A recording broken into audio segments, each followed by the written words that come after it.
ایک ڈاکوؤں کا گروہ جو تھا ڈکیتی کے لیے ایک جگہ پہنچا تو وہاں کھجور کے 3 درخت تھے. ایک درخت خشک تھا یعنی اس میں پھل نہیں لگے ہوئے تھے, دوسرا درخت پھلدار تھا.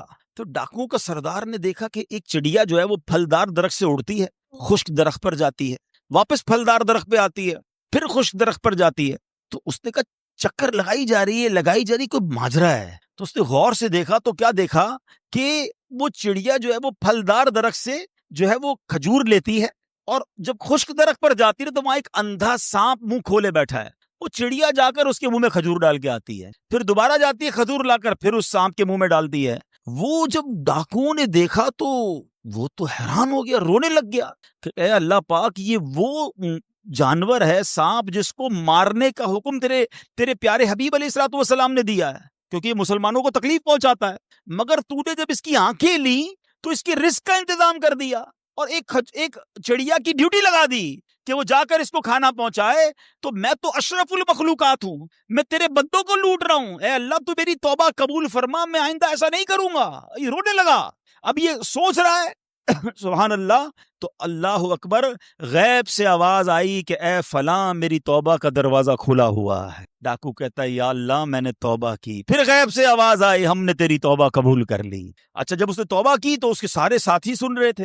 سردار آپ نے توبہ کی, ہم نے بھی توبہ کی. کہا سوچو تو صحیح, ہم ڈکیتی کر رہے ہیں, ہم چوری کر رہے ہیں, رب جب اس اندھے سانپ کو روزی دے گا تو ہمیں کیوں نہیں دے گا؟ ہم اللہ کی قدرت پر یقین کیوں نہ رکھیں؟ سب نے توبہ کر لی. اب جب توبہ کر لی تو انہوں نے کہا کہ اب ایسا کرتے ہیں کہ حج کو چلتے ہیں. سارا قافلہ بنا کر ڈاکوؤں کا قافلہ توبہ کر کے چلا حج کرنے. جب مکہ پاک کے قریب پہنچے نا تو وہاں ایک نابینا بڑھیا تھی. وہ ہر قافلے والے سے اس ڈاکوؤں کے سردار کا نام لے کے پوچھتی تھی. وہ بندہ آیا تو ڈاکوؤں کا جب قافلہ ہے تو کہا میں ہی تو وہ ہوں. تو کہا یہ میرے کپڑے تمہارے لیے ہیں. بولا آپ مجھے کپڑے کیوں دے رہی ہیں؟ کہا میرا ایک بیٹا تھا اور وہ بیٹا جو ہے اس کے کچھ دن پہلے, بڑا نیک بیٹا تھا میرا, کچھ دن پہلے اس بیٹے کا انتقال ہوا ہے, یہ اسی کے کپڑے ہیں. 3 دن سے مسلسل نبی پاک علیہ الصلوۃ والسلام میرے خواب میں تشریف لا رہے ہیں اور فرما رہے ہیں کہ اس نام کا بندہ آئے گا, اس کو یہ کپڑے دے دینا. ہائے ہائے, ذرا سوچو تو صحیح, جب رب توبہ قبول کرتا ہے تو مرتبے کیسے بڑھا دیتا ہے. کاش یہ بات سمجھ آ جائے. اللہ سے بندہ جب دوستی کر لیتا ہے نا, اللہ پچھلے گناہ معاف فرما دیتا ہے, بلکہ اللہ راضی ہو جائے تو گناہوں کو نیکیوں میں بدل دیتا ہے. مگر کیسے اس ڈاکو کو توبہ نصیب ہوئی؟ یقین. ہم مانتے تو ہیں اللہ پاک رزق دینے والا ہے, ٹھیک ہے, ہم مانتے ہیں نواز دنیا بھی سنوار دیتی ہے, آخرت بھی سنوار دیتی ہے, سنتے بھی ہیں بولتے بھی ہیں, مگر نماز پر دنیا کو ترجیح دیتے ہیں. یار نماز پڑھوں گا تو کاروبار پہ, دکان پہ کون بیٹھے گا؟ نماز پتہ ہے آخرت اور دنیا سنوار دے گی, یقین نہیں ہے. اسی طرح ہم مانتے ہیں کہ مسلمان کی ترقی قرآن پر عمل کرنے میں ہے, مگر نہ قرآن خود پڑھتے ہیں نہ اپنے بچوں کو پڑھاتے ہیں. ہم مانتے ہیں کہ اللہ پاک دعائیں قبول فرماتا ہے, مگر بے یقینی ہے. اول تو دعا مانگتے نہیں ہیں, اور مانگتے ہیں تو یقینی نہیں ہوتا.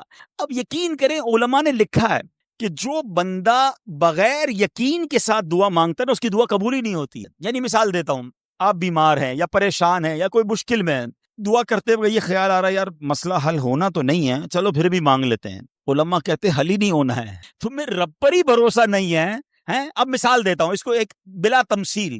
آپ کا کوئی ملازم ہے, اس کو پیسوں کی ضرورت ہے, اور وہ آپ کے پاس آ کے کہتا ہے صاحب 5,000 روپے کی ضرورت ہے, مجھے لگتا تو نہیں آپ دیں گے, چلیں پھر بھی آپ سے مانگ ہی لیتا ہوں. آپ بتائیں آپ اس کو پیسے دیں گے یا ڈانٹ دیں گے کہ جب تمہیں مجھ پر یقین ہی نہیں ہے تو آئے کیوں میرے پاس؟ مجھے لگتا تو نہیں آپ میری مدد کریں گے, چلیں پھر بھی آپ سے کہہ دیتا ہوں میری پہلے ہی آپ نے اس بندے کو ناراض کر دیا نا. ہم کہتے نہیں ہیں, مگر ہماری بے یقینی یہ کہہ رہی ہوتی ہے, اور اللہ سے دعا کر رہے ہوتے ہیں کہ اللہ مجھے امید تو نہیں تو دے گا, پھر بھی میں مانگ رہا ہوں. توبہ توبہ توبہ. یقین پتہ ہے کیسے کام کرواتا ہے؟ ایک بڑا پیارا واقعہ ہے. ایک گاؤں میں بارش نہیں ہو رہی تھی اور لوگ پیاسے مر رہے تھے, کئی سال ہو گئے بارش نہیں ہو رہی تھی. آخرکار گاؤں والوں نے پلان کیا کہ سارے گاؤں والے جمع ہوتے ہیں اور مل کر دعا کرتے ہیں, نماز استسقاء, اور اس کا ایک پورا طریقہ ہے دعا کا. ایک قطرہ بارش کا نہیں پڑ رہا تھا, مویشی بھی پیاسے, لوگ بھی پیاسے, کنویں بھی سوکھ گئے تھے. اب جب گراؤنڈ میں لوگ جمع ہوئے نا تو ایک نوجوان ہاتھ میں چھتری لے کر آیا. لوگ اس کا مذاق اڑانے لگے, ارے اللہ کے بندے سالوں ہو گئے بارش نہیں ہوئی, تم چھتری لے کر آئے ہو؟ تو کہتا مانگنے کس سے آیا ہوں, اس رب نے بارش تو دینی ہے, واپسی کیا بھیگتا ہوا جاؤں گا؟ اور علماء کہتے ہیں جب دعا شروع ہوتی ہے تو اتنی بارش ہوتی ہے کہ پورا گاؤں بھیگتا جاتا ہے، وہ نوجوان چھتری کے سائے میں جا رہا ہے۔ فرمایا یہ اس نوجوان کا یقین تھا جس کی وجہ سے یہ بارش ہوئی ہے۔ کاش یہ بات سمجھ آ جائے۔ ارے رب پر بھروسہ نہیں کرو گے تو کس پر بھروسہ کرو گے؟ اپنے دین پر، اللہ رسول کے فرمان پر ہی ہمیں بھروسہ نہیں ہے۔ غور کیجئے، یہ یقین لے آؤ واپس، زندگی میں موج آ جائے گا، زندگی اتنی پرسکون ہو جانی ہے اگر اللہ کے فیصلوں پر یقین آ جائے، اللہ کی عطاؤں پر یقین ہو جائے، آخرت کے وعدوں پر یقین ہو جائے، نبی پاک کی حدیثوں پر یقین ہو جائے۔ اعلیٰ حضرت رحمت اللہ تعالی علیہ کا کیسا یقین تھا؟ ایک بار غالباً اپنی والدہ کے ساتھ حج پر جا رہے تھے۔ وہ اس زمانے میں پانی کے شپ جاتے تھے، اتنا زبردست رف سی ہو گیا، طوفان آ گیا، لوگ ڈر گئے، کلمے پڑھنے لگے، یہاں تک کہ لوگوں نے کفن نکال لیے کہ چلو کفن پہن لے، ڈوبنے والا ہے جہاز۔ اعلیٰ حضرت امام اہل سنت مفتی ہیں، ٹھیک ہے نا، اتنے بڑے مفتی ہوتے ہوئے آپ نے بھی والدہ کو کہا میں اللہ کی قسم کھا کر کہتا ہوں جہاز نہیں ڈوبے گا۔ تھوڑی دیر ہوئی تو ایسا ہی ہوا، جہاز کو کام ڈاؤن ہو گیا، سب خیر سے پہنچ گئے۔ تو ماں نے کہا بیٹا اتنی بڑی قسم کیسے کھا لی تم نے؟ کہ میں نے نبی پاک علیہ الصلوۃ والسلام کا فرمان سنا ہے، جو کشتی میں بیٹھ کر یہ دعا پڑھ لے، بسم اللہ مجریہا و مرساہا ان ربی لغفور الرحیم، وہ کشتی نہیں ڈوبے گی۔ میں اللہ کی قسم کھا کے کہتا ہوں کہ میرے نبی نے فرمایا نا، وہ یقین تھا۔ ہم کتنی بار دعا پڑھتے ہیں مگر دعا پڑھ کے بھی کہتے ہیں پتہ نہیں قبول ہوگی نہیں ہوگی، پڑھ لیتے ہیں۔ یہ والی چیز نکال دیں۔ وظیفے ہمارے کیوں نہیں لگتے؟ لوگ کہتے ہیں وظیفہ پڑھ رہا ہوں مسئلہ حل نہیں ہو رہا، تعویذ لیا پھر بھی مسئلہ۔ تعویذ پہنتے وقت بھی خیال ہی ہوتا ہے چلو یار پہن لیتے ہیں، پتہ نہیں ہونا ہے نہیں ہو تو کچھ نہیں ہونا۔ وظیفہ پڑھ لیں اور کہہ رہے پتہ نہیں ہوتا، پہلے یقین لائیں۔ اچھا ڈاکٹر بھی یہی کہتے ہیں، یہ صرف اب یہ وظائف اور ان چیزوں میں نہیں، آپ اگر ڈاکٹر پر بھی یقین نہ رکھیں نا کہ یار اس کی دوائی پتہ نہیں کام کرتی ہے نہیں کرتی، کیونکہ بہت ساری چیزوں کے پیچھے یقین، ول پاور۔ بڑا خوبصورت جملہ میں نے کتاب میں پڑھا تھا کہ جو لوگ کہتے ہیں یہ ہو جائے گا ان سے ہو جاتا ہے، جو لوگ کہتے ہیں یہ نہیں ہوگا ان سے نہیں ہوتا۔ کاش یہ بات سمجھ آ جائے آپ کو، ہو جائے گا، آپ کر لو گے۔ بڑے بڑے کام لوگ کر جاتے ہیں، میں کر لوں گا انشاءاللہ، پتہ نہیں ہوگا نہیں ہوگا، ٹرائی کر لیتا ہوں، پہلے ہی سمجھ لو نہیں ہوگا۔ اندر حوصلہ تو لائیں نا، یقین تو لائیں۔ اور سبحان اللہ اگر رب پر ہی بھروسہ نہیں ہوگا تو ہم کدھر جائیں گے؟ کاش حرام کمانے والا، سود کا کام کرنے والا، کاش رشوت لینے والا، ڈاکہ ڈالنے والا، چوری کرنے والا یہ سوچے کہ میں کیوں کر رہا ہوں، ملاوٹ کرنے والا سوچے۔ اللہ پر بھروسہ تو رکھو یار، رب نے میرا نصیب لکھا ہوا، جو میرے نصیب پہ ہے مجھے مل کر رہے گا۔ کاش یہ بات سمجھ آ جائے۔ صدیق اکبر رضی اللہ تعالیٰ عنہ، مسلمانوں کے پہلے خلیفہ، جب آپ نے یہ آیت پڑھی نا قرآن پاک میں، اللہ ارشاد فرماتا ہے وَمَا مِن دَابَّةٍ فِي الْأَرْضِ إِلَّا عَلَى اللَّهِ رِزْقُهَا، اللہ فرماتا ہے اور زمین پر چلنے والا کوئی جاندار ایسا نہیں جس کا رزق اللہ کے ذمہ کرم پر نہ ہو۔ آپ فرماتے کہ جب سے میں نے یہ آیت پڑھ لی، خدا کی قسم میں نے روزی کی فکر کرنا چھوڑ دی ہے، کہ جب اللہ نے ہر کسی کا رزق اپنے ذمے پہ لے لیا تو مجھے کس بات کی ٹینشن ہے؟ کاش ہمیں یہ بات سمجھ آ جائے کہ ہمیں اب ذرا غور کریں۔ ابھی یہ اجتماع ختم ہوگا، اگر میں آپ سب کو کہوں کہ بتائیں آپ کے لیے کیا دعا کروانی ہے، تو تقریباً 70-80% لوگوں نے پتہ کیا کہنا ہے، حضور روزی میں برکت کی دعا کر دیں، کاروبار میں برکت کی دعا کر دیں، نوکری نہیں لگ رہی اس کی دعا کر دیں۔ میں نہیں کہتا یہ دعا نہیں کرنی چاہیے، اللہ سے نہیں مانگیں گے تو کس سے مانگیں گے؟ لیکن کوئی تو کہے کہ میری ایمان پر موت کے لیے دعا کر دیں، میری قبر جنت کا باغ بن جائے اس کے لیے دعا کر دیں، میں آخرت میں جاؤں تو اللہ مجھ سے راضی ہو جائے اس کے لیے دعا کر دیں۔ فرق دیکھیں، میری اور آپ کی ٹینشن کیا ہے؟ دنیا، روزی، مال، حالانکہ اس کا وعدہ ہے، دانے دانے پر لکھا ہے کھانے والے کا نام، مجھے مل کر رہے گا، مگر اللہ نے مغفرت کا وعدہ نہیں کیا ہے۔ اس کی دعا کہاں ہے؟ اس کی ٹینشن کیوں نہیں ہے؟ ایسے کئی لوگ مجھے بھی ملے، آپ کو بھی ملے ہوں گے، یار رات کو نیند نہیں آ رہی، کیوں؟ بس یار کاروبار کی ٹینشن بہت ہے۔ کبھی زندگی میں ایک رات میری اور آپ کی ایسی گزری کہ اس ٹینشن میں نیند نہ آئی ہو کہ قبر میں جاؤں گا تو قبر جنت کا باغ بنے گی یا دوزخ کا گھڑا بنے گی، کلمے والی موت ملے گی کہ نہیں، جنت میں جاؤں گا یا دوزخ میں جاؤں گا، میزان عمل پر جب اعمال تولے جائیں گے گناہ کا پلڑا بھاری ہوگا یا نیکیوں کا پلڑا بھاری ہوگا۔ یار آج جون جولائی کی گرمی، ہیٹ اسٹروک کی باتیں ہو رہی ہیں، 50 ڈگری میں حال برا ہو گیا، سورج 1 میل پر جب ہوگا اور لوگوں کی پیاس زبان سے باہر زبانیں آئیں گی، مجھے جام کوثر نہ ملا تو میرا کیا بنے گا؟ کبھی اس کی ٹینشن، اس کا وعدہ نہیں ہے، یہ اللہ سے دعا کرنی ہے، اس کے لیے کوشش کرنی ہے۔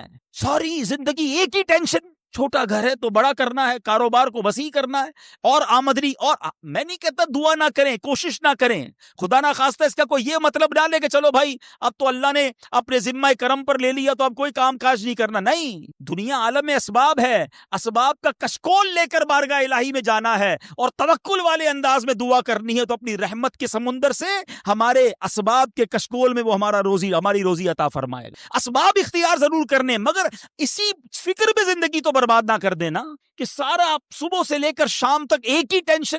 بھروسہ رکھے رب پر، یقین رکھے رب پر. آج حال یہ ہے، بچہ پیدا ہو جائے تو ٹینشن، او ہو اب میرا بچہ ہو گیا، اس کی آگے پرورش میں کیسے کروں گا، اس کی تعلیم کا کیا ہوگا، اور خاص طور پہ بچی پیدا ہو جائے. وہ ایسے بدبخت لوگ ہیں کہ اب جناب بیوی کو برا بھلا کہہ رہے ہیں، خاندان میں جھگڑے ہو رہے ہیں بچی کے پیدائش پر کہ اب اس کی شادی کیسے ہوگی، یہ تو بوجھ آ گئی ہے. معاذ اللہ. سمجھ نہیں آتی کہ جس رب نے بچی دی ہے انشاءاللہ رزق بھی وہی دے گا، اسباب بھی وہی دے گا. ارے جب اس نے مجھے پالا ہے وہ اس کو بھی پالے گا.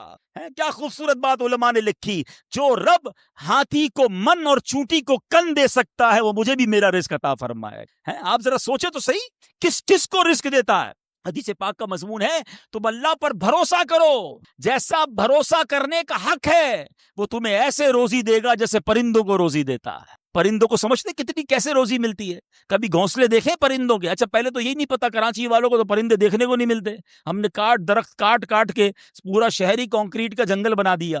ورنہ یہ پوچھے بزرگوں سے، ہم بھی چھوٹے تھے تتلیاں بھی دکھتی تھیں، صبح مدرسے اسکول جاتے تھے تو کوئل کی آواز بھی آتی تھی. اب تو کراچی والوں کے ہارن کی آواز آتی ہے ہم کو. اب تو یہ پرندے بھی چلے گئے. کہاں چلے گئے؟ ہم نے درخت کاٹے، ہمیں اندازہ ہی نہیں کہ درخت ہے کیا.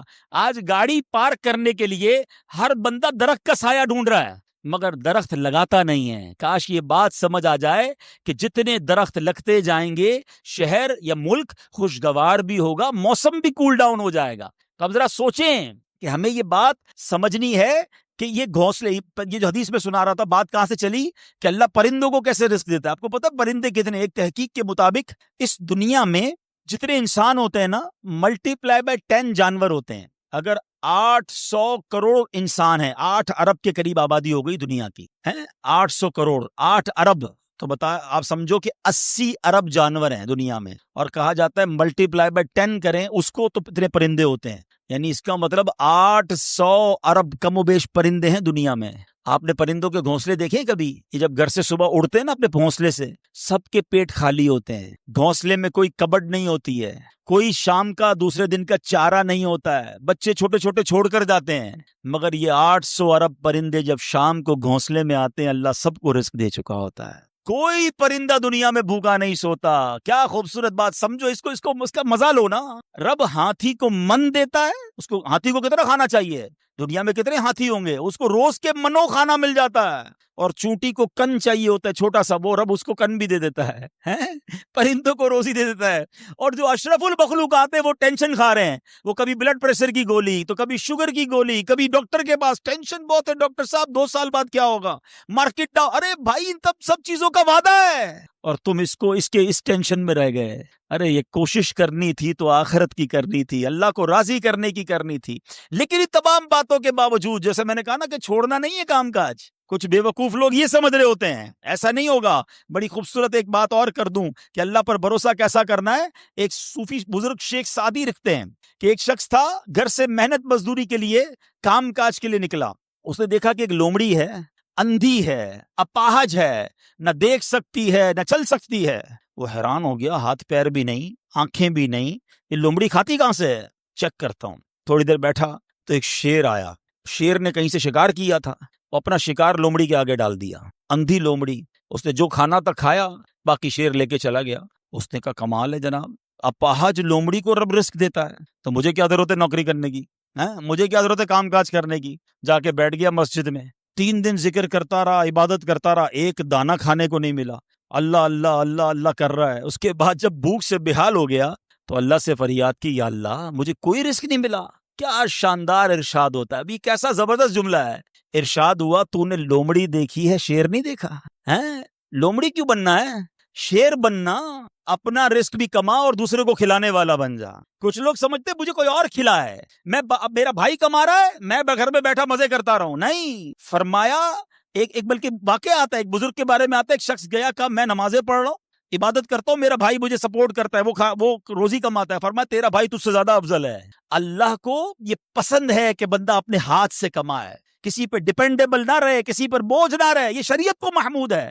کوشش کرنی ہے، پھر اس کے بعد اللہ پر چھوڑ دینا ہے۔ کوشش سے انکار نہیں ہے، مگر صرف کوشش کرتے کرتے نمازیں بھی جا رہی ہیں، بھروسہ بھی رب پہ جا رہا ہے، یقین بھی ختم ہو رہا ہے، صبح سے شام مال کما رہا ہے، یہ محمود نہیں ہے، یہ پسندیدہ نہیں ہے۔ تو ان دونوں چیزوں میں فرق کرنا ہے اور اللہ پر یقین رکھنا ہے، پھر دیکھیں انشاءاللہ کیسے دنیا اور آخرت کی برکتیں ملتی ہیں۔ تو بہرحال میرے پیارے اسلامی بھائیوں، کاش یقین مل جائے تو پھر دیکھیں یقین کیسے کام بناتا ہے۔ امام حسن بصری نے ایک حدیث پاک بیان کی، آپ فرماتے ہیں، حدیث سنیے گا، پیارے آقا علیہ الصلوۃ والسلام فرماتے ہیں، لوگوں کو اس دنیا میں سب سے بہترین چیز یقین اور عافیت عطا کی گئی ہے، لہذا اللہ پاک سے ان دونوں چیزوں کا سوال کیا کر، اللہ سے یقین مانگے اور اللہ سے عافیت مانگے۔ امام حسن بصری جب حدیث پاک بیان کی نا تو فرمایا، رسول اکرم علیہ الصلوۃ والسلام نے سچ فرمایا، یقین ہی کی برکت سے جنت ملتی ہے، یقین ہی کی برکت سے آدمی جہنم سے دور بھاگتا ہے،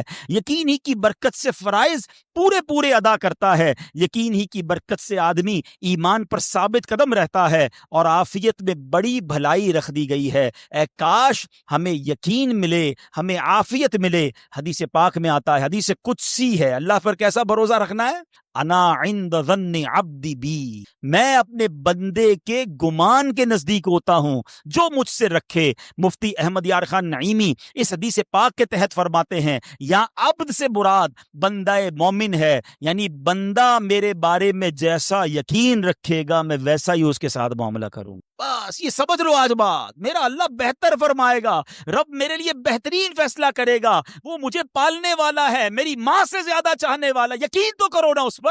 لوگوں کو اللہ پر ہی یقین نہیں رہا ہے، میرا تو کام ہی خراب ہو جاتا ہے، اللہ معاذ اب اس میں کفریہ کلمات بھی کہہ دیتے ہیں، میرا تو جناب مسئلہ ہی حل نہیں ہوتا، میری دعا تو رب سنتا ہی نہیں ہے، میری مشکل آسان وہ کرتا ہی نہیں ہے۔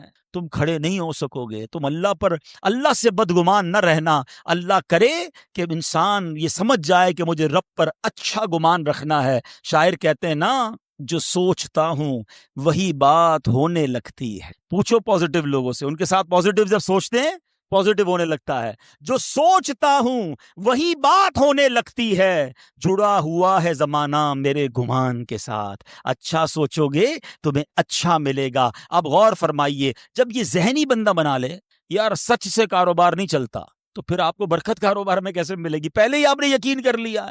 جب یہ ذہن بنا لے کہ نماز کے لیے وقت نکالا تو کام میں نقصان ہو جائے گا، تو پھر کام میں ترقی بھی نہیں ملے گی۔ اب ذہن بنا لیا کہ ترقی کے لیے صرف دنیا کی ڈگریاں کمانی ہیں، تو پھر قرآن کریم کی برکات کہاں سے نصیب ہوں گی؟ جب یہ ذہن بنا لیا کہ آج نیکی کا دور ہی نہیں ہے، کچھ لوگوں کا ذہن بن گیا ہے بھائی جناب کوئی نیکی کا دور نہیں ہے، تو پھر نیکی کی برکت بھی نہیں ملے گی۔ ذہن پازیٹیو رکھیں، ذہن اچھا رکھیں، انشاءاللہ آپ دیکھیں آپ کے ساتھ اچھا ہونا شروع ہو جائے گا۔ میرے پاس وقت کم ہے، ورنہ اس پر تو پوری ریسرچ موجود ہے۔ آپ پازیٹیو سوچتے ہیں تو پازیٹیو انرجیز آپ کی طرف متوجہ ہو جاتی ہیں۔ اب تو سائنس بھی کہتی ہے نیگیٹو سوچتے ہیں تو نیگیٹو انرجیز آپ کی طرف متوجہ ہوتی ہیں، آپ ڈی مورلائز ہونا شروع ہو جاتے ہیں، آپ کے حوصلے ٹوٹنا شروع ہو جاتے ہیں۔ اور جس کو ول پاور کہا جاتا ہے، جس کو اچھا سوچنا کہا جاتا ہے، اگر بندہ یہ کرنا شروع کر دے پھر دیکھیں اس کے کام کیسے بن جاتے ہیں۔ تو اللہ کرے کہ اب یہ بات سمجھ آ جائے کہ ہمیں اپنے رب سے انشاءاللہ یقین حاصل کرنا ہے۔ حضرت خالد بن معدان رحمت اللہ تعالی علیہ فرماتے ہیں، تعلم الیقین کما تعلم القرآن، یعنی یقین کو بھی ایسے ہی سیکھا کرو جیسے قرآن سیکھتے ہو۔ میں نے بھی اسے سیکھ کر حاصل کیا ہے۔ سبحان اللہ۔ اب یقین سیکھنے کے لیے، یقین حاصل کرنے کے لیے علماء نے بڑے طریقے لکھے۔ پہلے تو بندہ دعا کرے کہ اے اللہ مجھے اپنا یقین عطا فرما۔ بڑی پیاری دعا حضرت ابوبکر صدیق کیا کرتے تھے، اللہم حب لی ایمانا و یقینا و معافاتا و نیہ، اے اللہ مجھے پکا ایمان، پختہ یقین، عافیت اور سچی نیت عطا فرما۔ اللہ پاک سے دعا کرتے رہیں اور ایسے لوگوں کے ساتھ رہیں۔ آخری بات کر لیتا ہوں جناب، پرابلم پتہ کیا ہے؟ ڈی مورلائز بندہ پتہ کہاں ہوتا ہے؟ اس کا یقین متزلزل کب ہوتا ہے؟ وہ کیسے شک اور شبے والی لائف میں آ جاتا ہے؟ یہ صحبت سے ملتا ہے۔ آپ جب اللہ پر پکا یقین کرنے والے لوگوں میں بیٹھتے ہیں نا، آپ کا یقین بھی بڑھنا شروع ہو جاتا ہے. یار اس کو اللہ پر کتنا بھروسہ ہے. بیمار ہے پھر بھی کہتا ہے میرا رب کریم ہے. پریشان ہے پھر بھی کہتا ہے اللہ کی رضا پر راضی ہوں، میرا رب سب ٹھیک کر دے گا. جب ایسے لوگوں کے ساتھ آپ بیٹھتے ہیں نا، آپ کا یقین توکل بھی مضبوط ہونا شروع ہو جاتا ہے، بندہ اسٹرانگ ہونا شروع ہو جاتا ہے. اور جب بندہ بیٹھتا اٹھتا ہی ایسے لوگوں میں ہے جو ہر وقت مایوسی کی باتیں کرتے ہیں، ہر وقت جناب آنے والے خطرات اور پریشانیوں کا ہی ذکر کرتے رہتے ہیں، ارے بھائی کچھ نہیں ہونا، سب برباد ہو گیا ہے، سب ختم ہو گیا، ان کے پاس جب بیٹھو ایسا لگتا ہے سب کچھ تباہ ہونے والا ہے. ایسے لوگوں کے ساتھ نہ بیٹھیں، حوصلے والے لوگوں کے ساتھ بیٹھیں، توکل والے لوگوں کے ساتھ بیٹھیں، اللہ سے محبت کرنے والوں کے ساتھ بیٹھیں. پھر دیکھیں انشاءاللہ آپ کے کام کیسے سیدھے ہو جائیں گے. ایک آخری بات چلے کر لیتا ہوں. اللہ پر بھروسہ، اللہ کے فیصلوں پر یقین کیسے حاصل ہو؟ مجھے یہ کیسے پتا چلے کہ یار یہ چیز میرے لیے بہتر ہے؟ میں نے کئی بار اپنے بیانات میں یہ اگزامپل دی ہے، میں دوبارہ دے دیتا ہوں، شاید کسی کے دل پر اثر کر جائے. میں مثال دیتا ہوں. ہمیں بعض اوقات بندہ پتہ ہے اللہ سے یقین کہاں ٹوٹتا ہے؟ جب بندہ دعائیں مانگتا ہے، التجائیں کرتا ہے، بڑی بڑی رو رو کر التجا کرتا ہے، مصیبت میں ہوتا ہے، اس کو کوئی چیز چاہیے ہوتی ہے اور اس کو نہیں ملتی ہے. بندہ کہتا ہے رب تو میری سنتا ہی نہیں ہے. اتنی دعائیں کی، مسجد میں جا کے کی، مکے مدینے میں جا کے کی، فلاں بزرگ سے بھی دعا کرے، نہیں ہو رہا میرا کام. جب بندے کا کام نہیں ہوتا نا تو اس کو لگتا ہے کہ یار میں اللہ پر کیسے بھروسہ کروں. یہاں جا کر شیطان حملہ کرتا ہے. اب آئیے اس وسوسے کو کیسے ختم کریں. آپ میں سے کئی ایسے مجھے نظر آ رہے ہیں جو والد ہوں گے یا بڑے بھائی ہوں گے. آپ کا کوئی چھوٹا بیٹا یا چھوٹا بھائی ہو اور بیمار ہو جائے، اس کو بخار ہو جائے، گلا خراب ہو جائے اور وہ رونے لگے. آج کل ویسے بھی سیزن ہے کہ ابو میں نے آئس کریم کھانی ہے، میں نے ٹھنڈا شربت پینا ہے. اچھا بتائیے، آپ اسے ٹھنڈا شربت پلائیں گے؟ وہ رو رہا ہے آپ کے سامنے، آئس کریم کھلائیں گے اسے؟ جواب دیجئے نہیں. وہ رونے دیں گے آپ اس کو؟ آپ کا ایک دوست برابر میں بیٹھا ہو اور کوئی کہے یار کیسے ظالم ابو ہیں، بچہ رو رہا ہے دے دینا اسے آئس کریم، تو آپ ایک جواب دیتے ہیں میں والد ہوں، مجھے پتا ہے اس کو کب کیا دینا ہے. ایسا ہی ہے نا؟ اب ذرا دل پر ہاتھ رکھ کے میرا جملہ سننا. تم والد ہو، تمہیں پتا ہے بیٹے کو کب کیا دینا ہے. میرے مالک کو نہیں پتا مجھے کب کیا دینا ہے. میں رو رہا ہوں، میں گر گڑا رہا ہوں، میں تڑپ رہا ہوں، وہ نہیں دے رہا، ارے یہی بہتر تھا. ہو سکتا ہے کہ میں جو مانگ رہا ہوں مجھے مل جاتا تو وہ میرے لیے اور برا ہوتا. علماء کہتے ہیں کسی کا امیر ہونا اس کے لیے اچھا ہے کیونکہ وہ غریب ہوگا تو وہ ایمان سے متزلزل ہو جائے گا. کسی کا غریب ہونا اس کے لیے اچھا ہے کیونکہ اگر اسے مال دے دیا جائے گا تو اس کا ایمان چلا جائے گا، وہ غلط کاموں میں پڑ جائے گا. کسی کو اولاد دینا اس کے لیے اچھا ہے اور کسی کو بے اولاد رکھنا اس کے لیے اچھا ہے. ہو سکتا ہے بیٹا ایسا ہونے والا ہو جو بڑا ہو کے باپ کو ہی مار کے گھر سے نکال دے. کیا ہم نے نہیں دیکھے ایسے واقعات؟ ایسی اولاد نہیں دیکھی جو ماں باپ کو قتل کر دیتی ہے؟ لوگ کہتے ہیں اس سے بہتر تو بچہ ہی نہ ہوتا. ارے رب بہتر جانتا ہے مجھے کیوں بیٹا نہیں مل رہا، مجھے کیوں بیٹی نہیں مل رہی، مجھے کیوں اولاد نہیں ہو رہی، مجھے کیوں مال نہیں مل رہا، میں اب تک گھر کیوں نہیں لے سکا. ہو سکتا ہے میرے رب نے اس کے بدلے میرے لیے بہت ساری نعمتیں رکھی ہوں. کاش یہ بات سمجھ آ جائے. مجھے ایک بات بتاؤ نا، میری ماں، آپ کی ماں، دنیا میں سب سے زیادہ ہم سے پیار کون کرتا ہے؟ ہماری ماں کرتی ہے. کبھی ماں ہمارے لیے غلط فیصلہ کر سکتی ہے؟ نہیں کر سکتی. ارے جو ماں میرا اچھا سوچتی ہے، اس ماں کے دل میں جس نے ممتا ڈالی ہے، جو کروڑوں ماؤں سے زیادہ مجھے چاہنے والا ہے، وہ میرے بارے میں کیوں نہ اچھا فیصلہ فرمائے گا. کاش یہ یقین آ جائے کہ جو رب نے کیا ہے وہی بہتر کیا ہے. سبحان اللہ. زندگی کا ایک اصول بنا لو، میرا کام، جب آپ کا کام ہو جائے نا تب بھی کہو اللہ کا شکر ہے، اور جب کام نہ ہو کہو جب بھی اللہ کا شکر ہے. میرے لیے یہی بہتر ہوگا. آپ مزے میں آ جاؤ گے. اللہ سے دوستی کر لو. اے میرے رب جو تو نے فیصلہ کیا میں اس پر راضی ہوں. آپ کسی ٹینشن میں نہیں رہو گے. ہمارا پرابلم پتہ ہے کیا ہے؟ ڈیفنس کے لوگوں جانتے ہیں، کبھی گزرتے ہوں گے نا ڈیفنس کی گلیوں سے، یار یہ پلاٹ بہت اچھا مل رہا تھا، 4 سال پہلے یہ ریٹ تھا، میں لے لیتا، آج تو کتنی پرائس ہو گئی. یار وہ گاڑی 1 مہینہ پہلے لینے والا تھا، نہیں لی، گورنمنٹ نے پرائس بڑھا دی. یار یہ فیکٹری میں پہلے خرید لیتا. اسی ٹینشن میں رہتے ہیں، یہ کر لیتا، وہ کر لیتا. ارے نہیں کیا، نہیں ہوا، وہی میرے لیے بہتر تھا. جو رب نے دیا وہی میرے لیے بہتر ہے. خدا کی قسم جس دن اللہ پر بھروسہ سیکھ لیا، رب سے دوستی کر لی، رب کے فیصلوں پر اطمینان تمہیں حاصل ہو گیا، زندگی کے بہت سارے غم ختم ہو جائیں گے. جو بھی ہوگا وہ رب کی طرف سے ہے. ارے جب حضرت ابراہیم آگ میں ڈالے جا رہے ہیں، جبریل امین آ کے پوچھتے بتاؤ اے ابراہیم تمہاری کوئی مدد کر سکتا ہوں، کوئی حاجت ہے؟ فرماتے مجھے کوئی حاجت نہیں. کہا اللہ سے تو کہہ دو کہ رب دیکھ رہا ہے، اس کا دیکھنا میرے مانگنے سے بہتر ہے۔ ہائے ہائے، اللہ حضرت ابراہیم کے اس یقین کا کوئی ذرہ عطا فرما دے، اس توکل کا کوئی حصہ عطا فرما دے۔ باتیں تو ہم بڑی بڑی کرتے ہیں، مگر جب سر پہ پڑتی ہے، جب کوئی مشکل آتی ہے، پھر ہمارا یقین ہل جاتا ہے۔ اللہ مجھے بھی اور آپ کو بھی اپنی سچی محبت عطا فرمائے، سچا یقین عطا فرمائے، سچا بھروسہ عطا فرمائے، اور یقین کریں جس دن رب پر بھروسہ مل گیا، آپ کی مشکل، آپ کی غم کی آگ باغ بننا شروع ہو جائے گی، آپ کی مشکلیں آسان ہونا شروع ہو جائیں گی۔ اللہ کریم آج اس مبارک رات کے صدقے ہم سب کو اپنا بھروسہ نصیب فرمائے۔